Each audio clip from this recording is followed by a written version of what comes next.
Hey everybody, welcome back to Biblical Seekers. Today, we're going to go over the biblical term to speak with tongues, because we have churches in the world that not only teach that to speak with tongues is a form of babbling and incoherent sounds, but also teach that it's required to go to heaven while claiming to be the true church. But let's see what the Bible really has to say. It's time to seek the truth.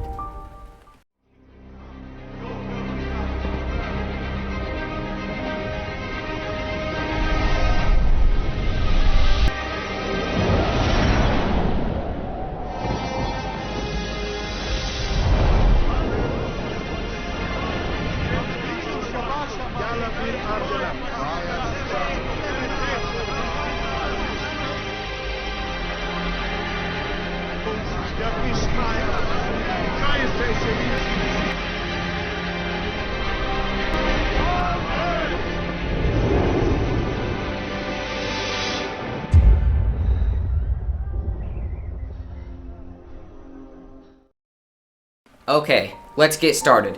The first thing I'd like to say is the term speaking in tongues is never found in the King James Bible, but rather it says to speak with new tongues, speak with other tongues, to speak in our tongues or an unknown tongue, but never speaking in tongues.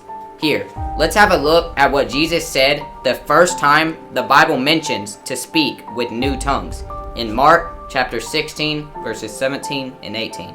And these signs shall follow them that believe. In my name they shall cast out devils.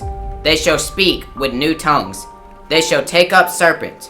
And if they drink any deadly thing, it shall not hurt them. And they shall lay hands on the sick, and they shall recover. So here we can see Jesus not only spoke about tongues, but also many other gifts. You see, God gives to each person according to his will, as we can see in 1 Corinthians chapter 12, verses 8 through 11.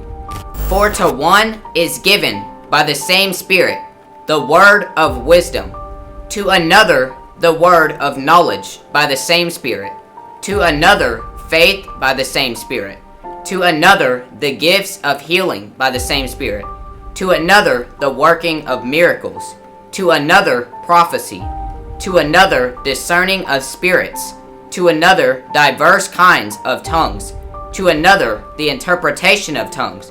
But all these worketh that one and the selfsame Spirit, dividing to every man severely as he will.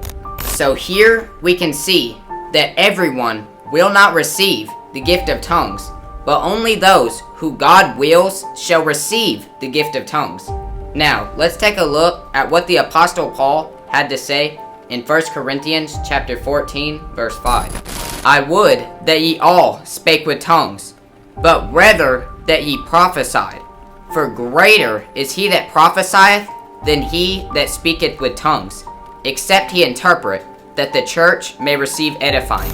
Now, if speaking with tongues was required to go to heaven, why would the Apostle Paul say greater is he that prophesieth than he that speaketh with tongues?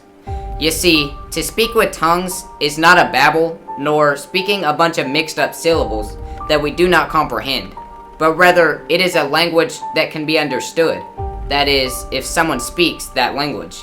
Here, let's have a look at the first time the gift of tongues was given to the apostles in Acts chapter 2, verses 6 through 8.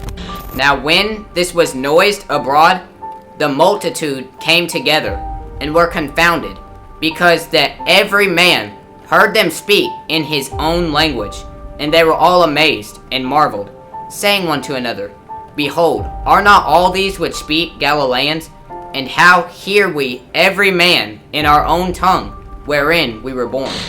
So right here, it is very clear that every man heard them in their own language, in a language they all knew and understood, because to speak with tongues simply means to speak in another language.